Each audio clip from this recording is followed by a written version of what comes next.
transfer portal is playing a big role in Quinnipiac athletics. Find out who's in and who's out. And hear more about Quinnipiac's acro and tumbling team's big win.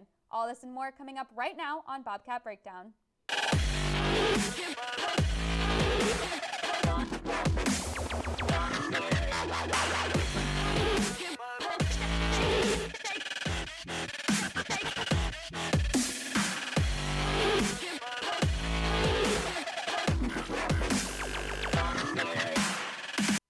Good evening from the Media Suite. I'm Karina Kamey here with my friends Connor Core and Ben Kane for my very first time on Bobcat Breakdown. How are we doing tonight?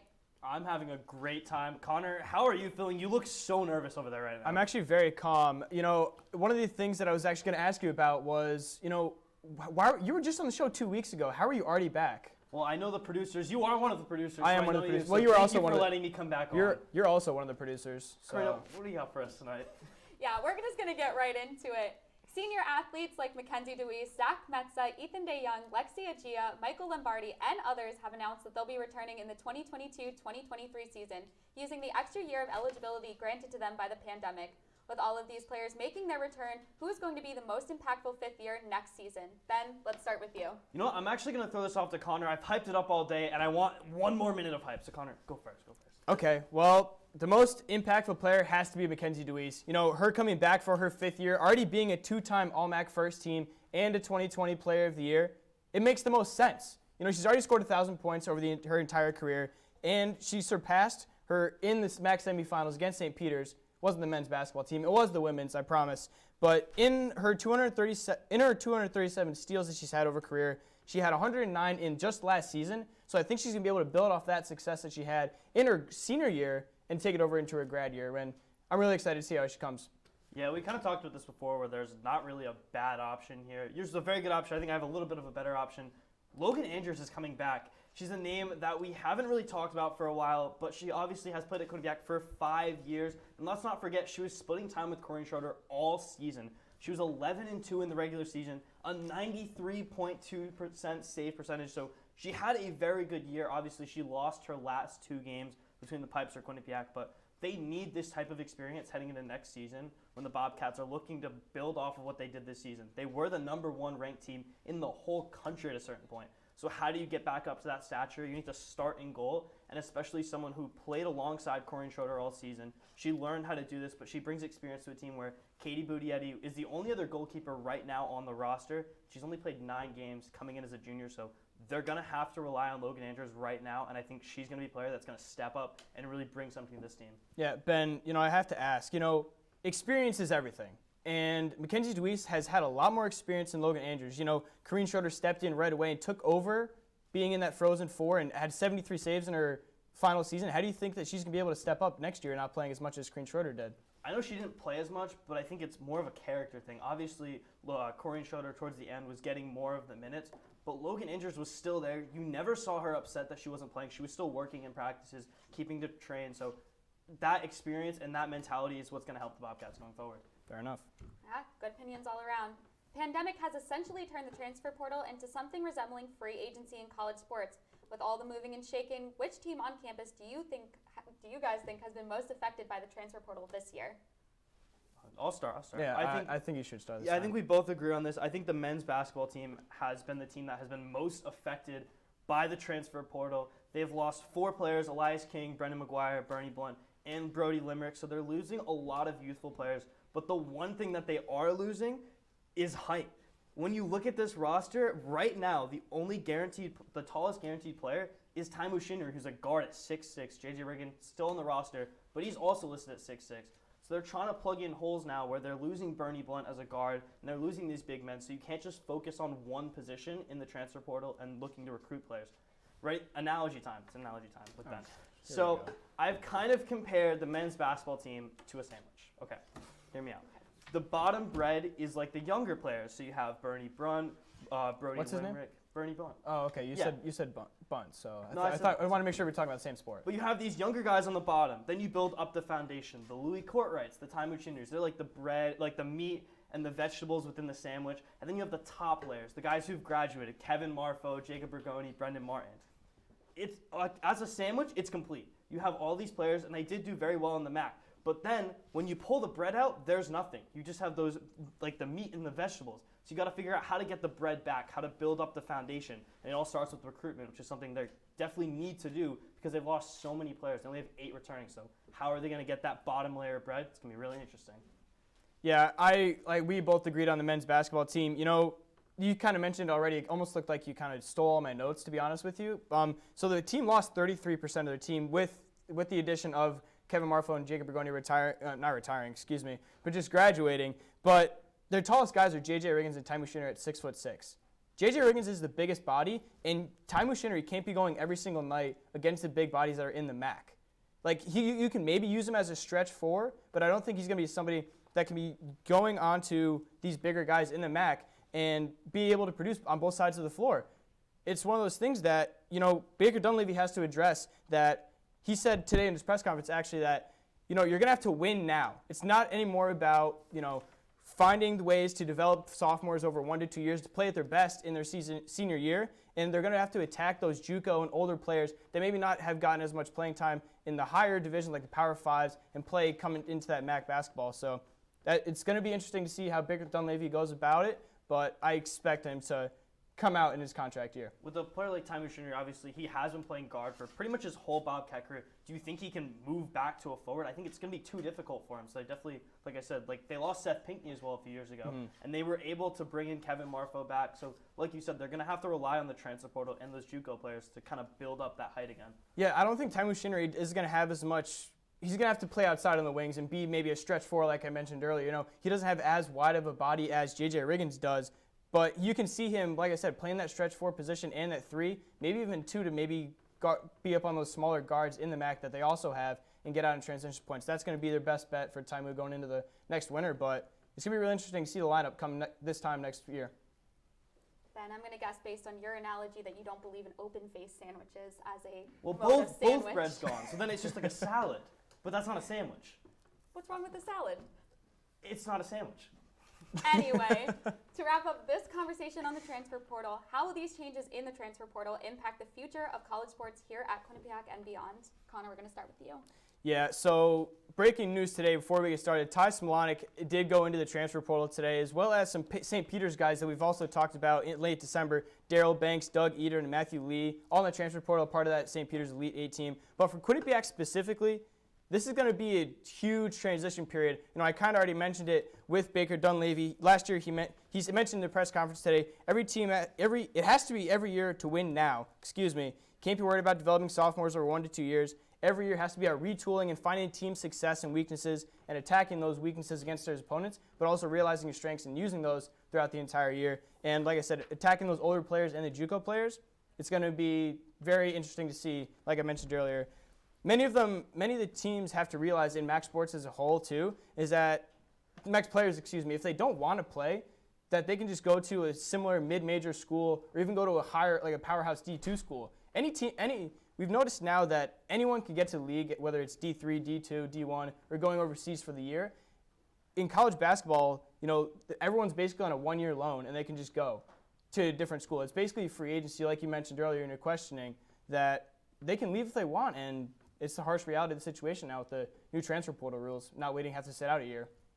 Yeah, I honestly, I don't want to agree with you, but I really do. You brought up the men's basketball team, but also the men's hockey team as well, where a ton of players entered the portal, and about 3 or 4 of them were under the 3rd-year limit. So they're losing a lot of youth players. Like I said, it's like the foundation of their team. So how do you build that? There's 2 options here if you want to keep the program competing for a title.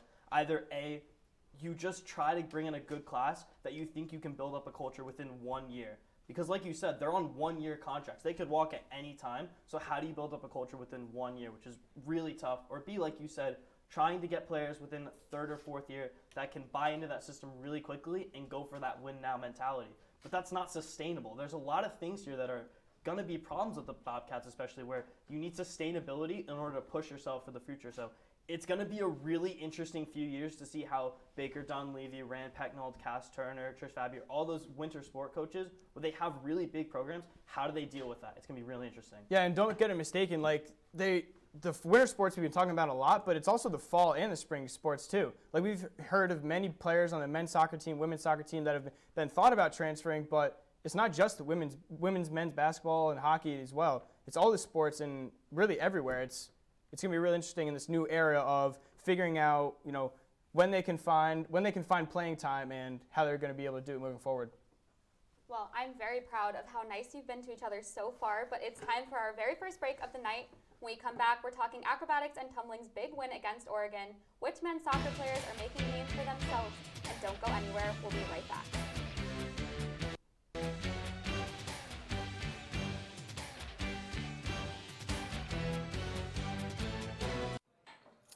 What do you think you're doing, Kevin? Was just gonna drive home. There are several warning signs present that you shouldn't be driving. Like hearing voices? Like your text-to-emoji ratio? Oh man, the selfies. Selfie, nailed it. We all have warning signs that let us know that we're probably not okay to drive. Mine is pretending to be your subconscious. Craig, come on man, let's split a ride home.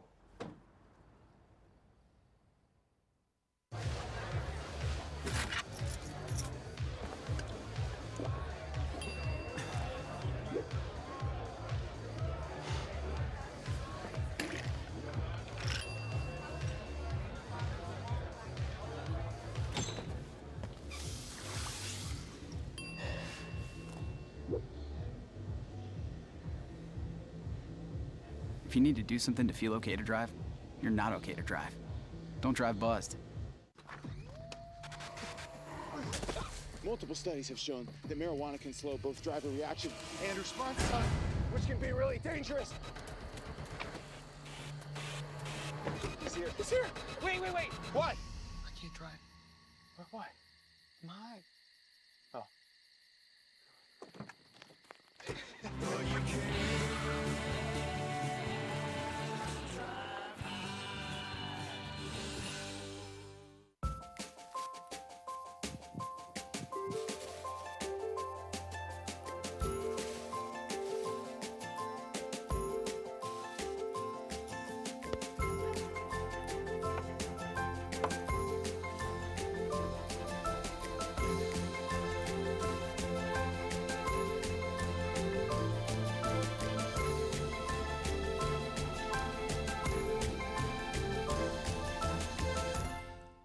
Welcome back. Spring sports are in full swing, and we have a lot from the weekend to catch up on. The acrobatics and tumbling Bobcats took down the Oregon Ducks this Sunday on their senior day, making it their first win against the team since 2018. Quinnipiac does have a current 5-2 record, but I still have to ask if the win against Oregon was a fluke. What do you guys think?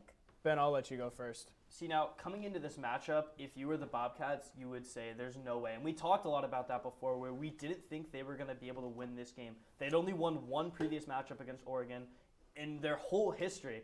And they came into this match, and they completely dominated. They won every single event apart from the last one. And granted, they did drop someone from the pyramid in the team event, but they still did really well. And you could just see it on the faces of the coaches, where going into that final event, head coach Marianne Powers was sitting on the sidelines just beaming as her team was performing, because she knew all the work they had done in those previous events was leading up to it, and she could just relax and just watch this event. So definitely was not a fluke. They definitely just completely outcoached Oregon, and they all in all, the mentality around this team was just very excited and very happy to be there. So I don't think it was a fluke at all. I think they just had a really good performance on the day. Yeah, I agree with you. I don't see this being a complete fluke at all. The team was waiting for their big break, and it came on Sunday. Early in the year when they faced Baylor, they lost by a very slim margin. And in that postgame, Marianne said that, they did everything that they needed to do to get the win, but they unfortunately, had a few slip-ups, like you said, with the pyramids in that Baylor game and in the Oregon. But, Marianne said postgame in this game that she said she's really proud if you want something, but then when it comes and hits you in the face, it could be anyone's game. And you could really see that coming into that game. Oregon came in with this boatload of confidence, but then as Quinnipiac started winning those smaller individual matches, and over the entire game, you can see the confidence dwindle in that Oregon squad. And like I said, Quinnipiac quickly took over that game. And in the preseason, the championship ranks, the Ducks are ranked number 4th, and the Bobcats are ranked number 5. So it's one of those things that the Bobcats are showing up and showing out, and it's going to give them a lot of momentum heading into the regular season finale. The one thing I do say is we can't discredit how well Oregon competed in this matchup. The Bobcats just brought it on the day, and when you kind of break it down out of 10, the lowest the Quinnipiac Bobcats got was a 9.3, which is higher than they've pretty much ever gotten all season. So it was building up to this event, and then the other day it just exploded. After this incredible meet, Acro's next meet is at Gannon on the 9th. Does this win against Oregon change your predicted outcome for that meet coming up? Connor, I'll let you start. Yeah, I don't think this is going to change. Like I mentioned it right there at the last question, that this momentum is going to help them build into that game going into Gannon. Earlier in the year, they lost to Gannon 262 to 266 approximately. There's a few decimal points coming after that, but it was very close still. And that was their first meet, I should say, in almost 2 years. And they were playing against a third team as well. And their only loss, who, like I mentioned, came to Baylor. And at that time, they're ranked number 1 currently, and Gannon's ranked number 3. And so they're going to slowly start picking off these higher-ranked teams. And it's really an exciting time to be an acrobatics and tumbling fan, which I've come to be personally. Now, Connor, you kind of tumbled around the question here. Do you think they're going to win, or do you think they're going to lose?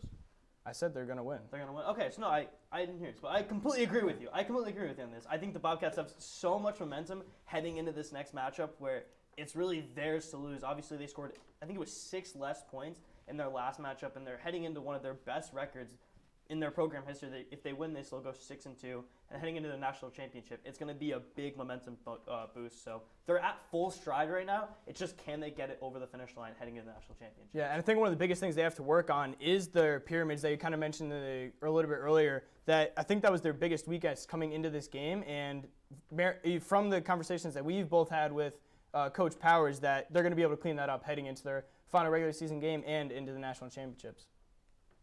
You're right. It was a good acro and tumbling discussion. But moving from the mat to the field, the women's lacrosse team is currently 5-5, having lost its last 2 games against San Diego State and Niagara. What do the Bobcats need to change to win their game against the Fairfield Stags on Wednesday? There's 2 big things that they need to work on. The first is draw controls. There was about 6 or 7 players working on the draws, and they just weren't having it on the day. They were 9 for 21 on those. And we saw that at the beginning of the game where the Bobcats just kept getting pounded down the middle, and they just kept scoring against Niagara. So they need to work on that in order to keep possession of the ball. But building off that, they were unable to keep possession so many times. We saw them getting into the attacking zone and trying to score, but there were points when either the ball would get knocked out of their stick when no one is around them. They would drop it. Maybe someone would come give them like a light little push, and the ball would just fall out. So trying to keep possession of the ball is going to be big because they were creating opportunities. They just couldn't hold on to the ball. Yeah, I totally agree with you. I don't want to keep admitting that we keep agreeing with these issues, but I guess great minds think alike. Too many times where they weren't cradling the ball and they just kept falling out and losing that possessions like you mentioned. One of the biggest things that we mentioned and saw was the fact that, they just kept cradle. All they have to do is cradle it, and that's one additional thing that they have to do to stay in games. And they're already playing extremely well, but just finding those 1 or 2 things more is going to be a key to getting the Bobcats back into the winning record. And on those free opportunities, they passed the line. They passed off to the line instead of going for the goals. And when you have that opportunity, that slim opportunity to get a goal going, it's a great opportunity for the Bobcats to score. And just haven't been able to do that. It's, we talk about, keeping possession not only in lacrosse, but in really any sport. Like if you have the ball, that's going to be a great opportunity to score. I mean, it's very obvious. And when they don't have the ball, their defense can hold, but it's just a matter of being a play for 4 quarters. Kate Henslelder had 97 saves so far this season, and has played the entire season minus 37 minutes, which is 562 total. Like I said, she's been playing extremely well, but she hasn't been able to keep them in the close games that you would like to see for the Bobcats. See, I kind of disagree with you on that. I feel like the defense has been playing very well. They just been the shots that they have been conceding have just been a bit of unlucky shots. So they've definitely been playing very well defensively, and we saw it in this last game. But it's just, how do you keep that momentum going? Yeah, and I think the defense has been playing extremely well. But I'm saying over 4 quarters in a long period of time, I don't think they'll be able to have sustained success that we've seen from other players and other teams. Like it's very wavering when they can play good defense and bad defense, and it's been shown with the 5-5 record. All right. And we are moving on to, I know Ben Kane's favorite, it's time to talk men's soccer. For the first time ever, the Connecticut Spring College Cup is taking place between 6 Division I and Division II local soccer programs. Which player do you see making a name for themselves in this tournament? Do I go first? No, I'll let you go first. I'll let you have your moment. I just love talking about this team because they have so much potential and they're so good. And one of those players who has potential to really take the MAC by storm next year, Ryan Lim. He's a first year who hasn't really played too much last season, but he's coming into the system where Eric DaCosta has utmost faith in him to take the league by storm. He's a central midfielder that can control the complete tempo of the game. Paulo Suarez last year obviously able to do that very well, but now that he's gone, who is going to take that spot? It's going to be Ryan Lim.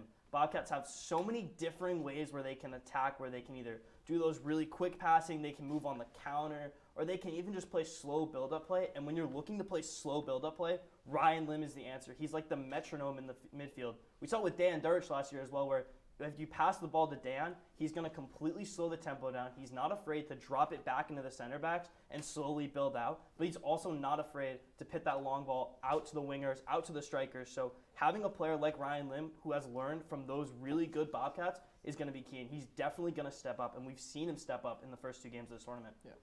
Yeah, I think the question, I kind of took it in a different approach than you. I said, so the question was who will make a name for himself? I think who has to make a name for himself, and it has to be Tomas Vakula. You know, he was the MAC Player of the Year in his freshman year, and he had a down year this year with only 3 goals and 2 assists, and he had 6 goals in his 2019 campaign. You know, being in that leadership role, he's going to have to rally the troops, and being in that down year, he's going to have to respond a lot better than he did in his sophomore year, and he has the opportunity to step in as leader. Like you mentioned, the loss of Paulo Suarez, Simon Hilliger, and Dejan Duric, it's going to be a key for him to not only step in on the field, show on and off the field.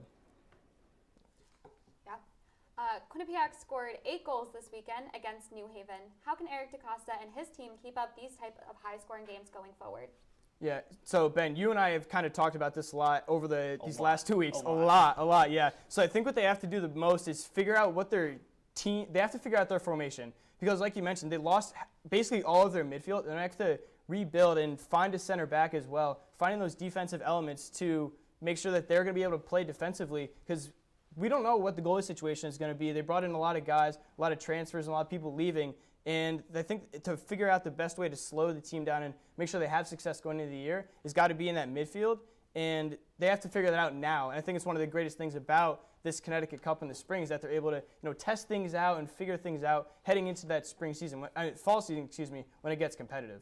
Yeah, you talked about trying to find players to solidify that role, but the big thing they need to find is a play style. They just switch between too many play styles, like I said before, a counter-attacking, a quick passing. Quick passing is what the Bobcats are really good at, and we saw 8-2 is a huge score margin, one that they have not gotten in such a long time. If they can just zip the ball around like we know they can, they get into the offensive third, and then it's just trying to work a shot, they're going to succeed really well. But one point, like you're talking about Tomas Vakula, this is his tournament where the Bobcats, if they learn how to play it, he needs to be up in the striker. He can't play on the wing. He needs to be the target man. And you can put David Bercedo and Brog Austin on the sides where they can dribble and beat the man and get it into the box and make those quick passes. That's how they're going to succeed. Yeah, it'll definitely be interesting to see. Yeah, I know, and I know that I will be hearing both of your opinions about it going forward. We're heading out to our last commercial break of the show, but when we get back, we'll have our final roars. Stick with us.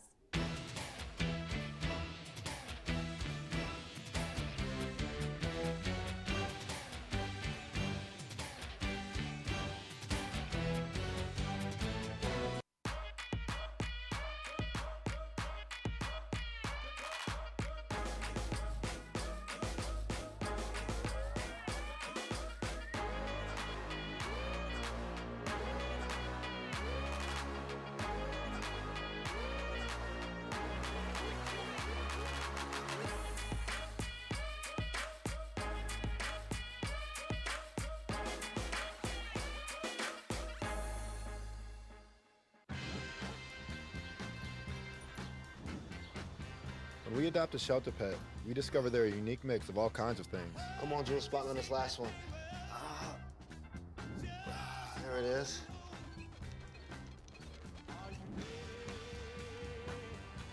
He's gone with it. Leo. They're a little bit of a lot of things, but they're all pure love. I know what you're thinking. I need a job. I need a new career. Well, I've been there. I've been there. I've been there. I wasn't happy with what I was doing. After high school, I didn't have a plan. I just wanted to start working. I got laid off twice, but you gotta keep going. You just need the right skills. Find an apprenticeship. I found a 2-year IT program. I found a medical course online. I'm now a consultant in the tech space. You have more options than you think. You can do this. You will find something. You will find something new.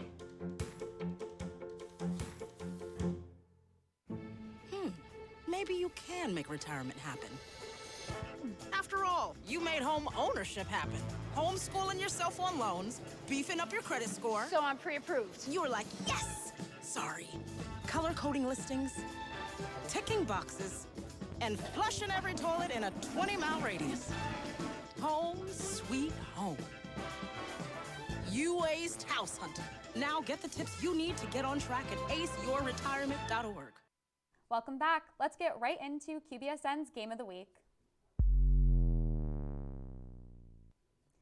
QBSN's Game of the Week is going to the acrobatics and tumbling team for their big win against Oregon. During its senior day, the team celebrated both the class of 2022 and the class of 2020 graduates who hadn't previously been honored due to the pandemic. The Bobcats edged out the Ducks by just 0.83 points with 12 heats won. The women swept in the compulsory acro, pyramid, toss, and tumble events, showing their incredible strength and talent. And it's finally time for our final roars. Ben Kane, I'm going to let you go first. Over the past few months, I've been working on one of my biggest personal projects to date, and this weekend it sadly came to a close. In January, I sat down over Zoom with Paulo Suarez, a former Quinnipiac men's soccer player and captain. Although the conversation between two people that had limited interactions felt awkward at first, it flourished into what I have now dubbed as the Paulo Project. From his very humble beginnings in Cape Verde up until signing his first professional contract with Rochester, New York FC, the story of Paulo Suarez has been nothing short of extraordinary. After having multiple Division I offers pulled and applying to Quinnipiac as a normal student, Suarez eventually walked onto the Bobcat squad and was an instant success.